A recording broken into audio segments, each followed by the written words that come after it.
You know, some stories just stick with you, and this is one of them. In the dead of night, back on February 17th, 1970, something absolutely horrific happened. It completely destroyed what looked like the perfect American family, leaving behind a total mystery, a horrifying crime scene, and just one survivor.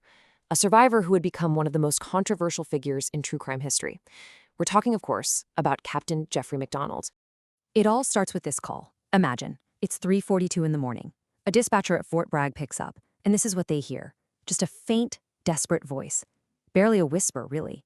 And then, nothing. The line goes dead.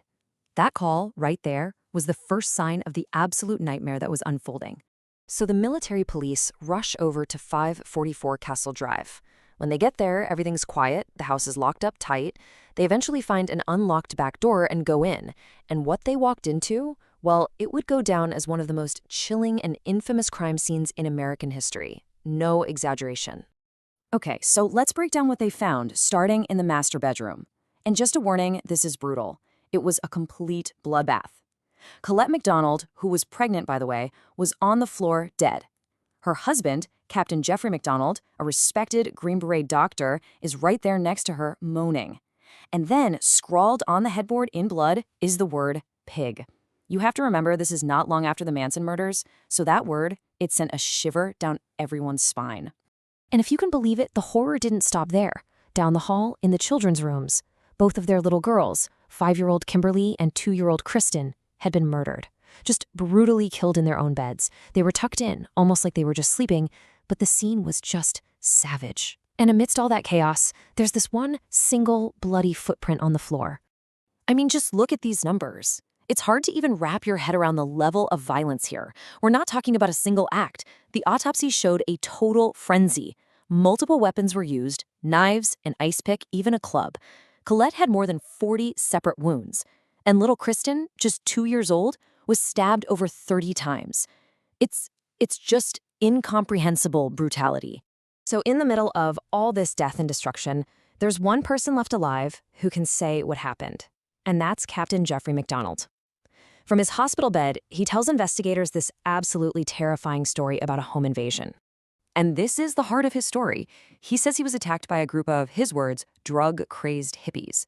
I mean, it sounded like something straight out of the era's worst nightmares, right? He said there were 3 men and a woman, and the woman was wearing a floppy hat and chanting things like, "Acid is groovy, kill the pigs." Again, that direct echo of the Manson family murders. So here's his version of events, step by step. He says he was asleep on the couch, he wakes up to screams, and these 4 intruders are just there. He says he fights back, trying to protect his family. He even claims he used his pajama top to block blows from an ice pick, and then, he says, he gets knocked out cold.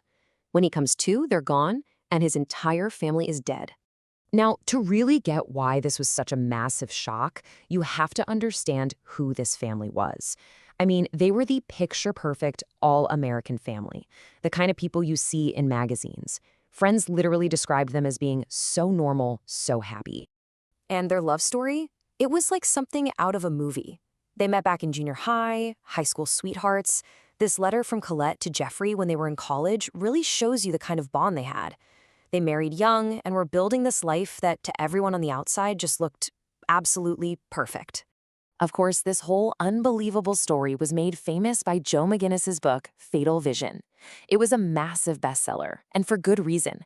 It took readers right inside the case, the investigation, and most of all, inside the head of the man at the very heart of it all. And Jeffrey MacDonald himself is just such a complex figure. On the one hand, you've got this golden boy. I'm talking prom king, Princeton education, a doctor in the elite Green Berets. The guy literally voted most likely to succeed. But then, after this one night, everything changes. He becomes the sole survivor, the only witness, and pretty quickly, the prime suspect. You can see from their timeline just how fast their life was moving. They get married in college, have 2 beautiful daughters. He lands this prestigious job as a doctor in the Special Forces, and Colette was pregnant with a son. I mean, their future looked absolutely limitless. The sky was the limit. So, MacDonald's story about the hippie intruders was, of course, shocking. But as investigators started to really look at the evidence, the physical evidence at the crime scene, well, it started telling a very, very different story. And this right here became the central question for the investigators.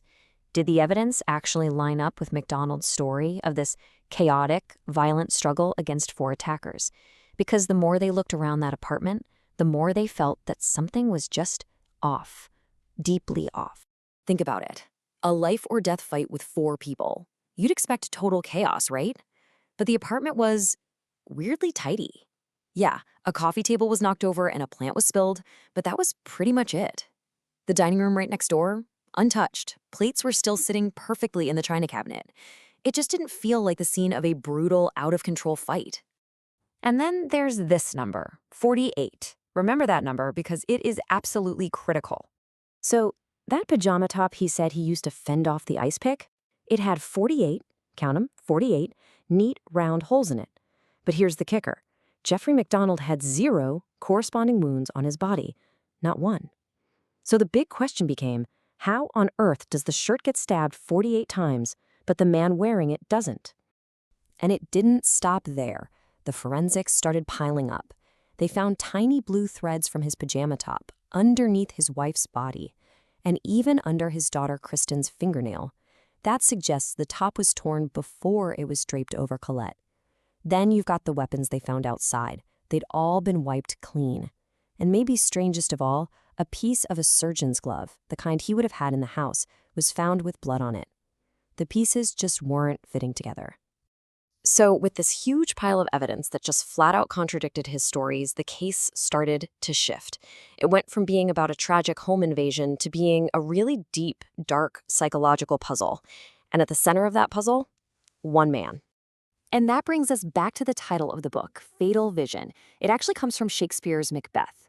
In the play, Macbeth sees this floating dagger, and he asks himself, is this thing real? Or is it just a dagger of the mind, a false creation, basically a hallucination coming from his own guilt-ridden mind? And that right there is the ultimate question that hangs over this entire case even today. Was Jeffrey MacDonald the tragic victim, the golden boy hero who fought and lost against unimaginable evil, or was his story the false creation, a meticulously crafted lie designed to cover up a truth so dark it's almost too horrible to consider? Decades later, we're still asking that question.